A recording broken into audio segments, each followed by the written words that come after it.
Blog Hi, Talk Radio.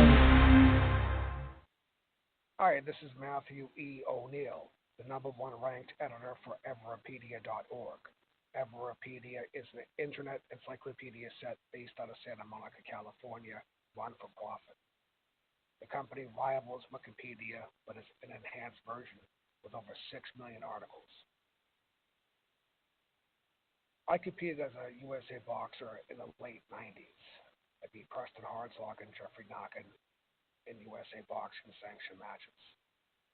The matches were also facilitated by Lockheed Martin, which is on the New York, Colorado Springs, Colorado, at the 3D Boxing Gym. The owner of the gym's name was Dickie Wood. Now, Dickie Wood is highly respected in boxing circles.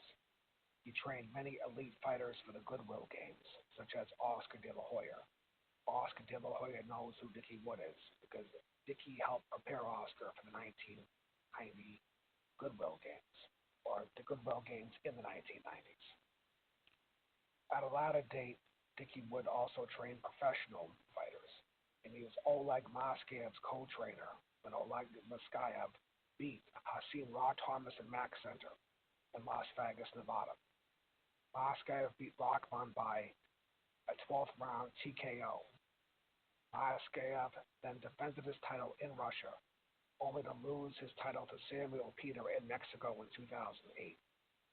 Dickie Wood also was Diego Corrales' trainer for his last professional match against Joshua Clottey.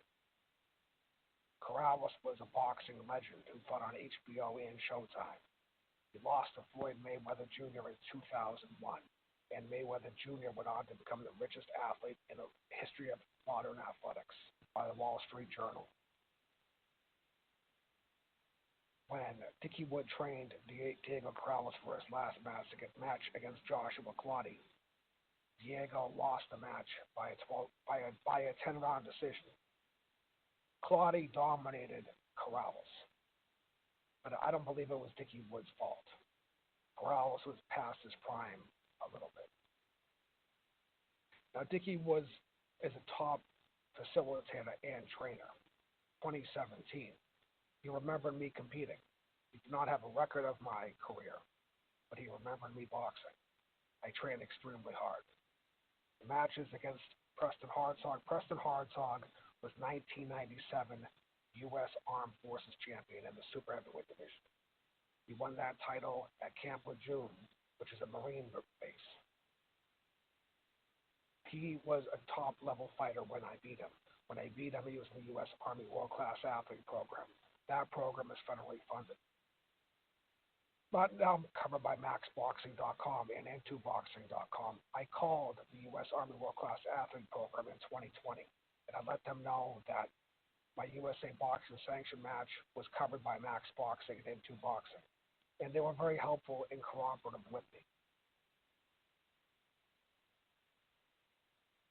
Oleg Maskayev's manager for the latter part of his career, or when he won the WBC title in 2006, was Dennis Rappaport. Dennis Rappaport was Jerry Cooney's manager or co-manager when he competed against Larry Holmes. Wood was highly respected 47-day boot camp. From there, I went to Biloxi, Mississippi, Keesler Air Force Base. There were two sergeants who were African Americans, Sergeant Roby and Senior Airman Swain. Both of them were also very helpful towards me during my time in Mississippi. When I got sent to Falcon Air Force Base, there was black instructors, and African Americans were extremely helpful towards me when I trained to be an athlete. Dickie Wood was highly influenced by a man named Fred Preacher Lewis, who was also a black American. I would also like to say that Dickie Wood was very knowledgeable about boxing, and he has been in contact with the Mayweather Boxing Club in Las Vegas. The Mayweather Boxing Club is located in Chinatown. And Wood knows Eddie Mustafa Muhammad, the former WBA light heavyweight champion of the world. So I was in good hands using the facility because Wood was extremely knowledgeable. And with all the problems we've had with race relations over the centuries, African Americans were very, very helpful towards my athletic development, as my matches were properly sanctioned, properly concluded, and very helpful towards my life. I was a very disciplined young person. Also, I've never used steroids or any type of supplements. I only trained on food and food and water only for my victories. I only have 2 victories, but it was preceded by an intricate sparring session and thousands of hours of hard. Now, when I found out Preston Hartzog boxed professionally and did as well as he did, I was surprised. Preston Hartzog's final pro record was 15 wins, 1 loss, 1 draw with 4 KOs. The only loss that he had was against Willie Chapman in his last match in August of 2005. Preston Hartzog lost to Willie Chapman at the Orleans Casino in August of 2005. And then Preston Hartzog was dead within 1 year. I read that he had heart complications. I've also been told that he killed himself. I'm not 100% sure how he died. He had a good punch, and I respect him as a boxer.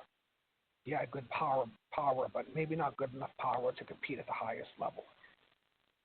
Jeffrey Knockin, I beat him by a 10 count. Now, Jeffrey Knockin signed sports memorabilia on WorthPoint.com.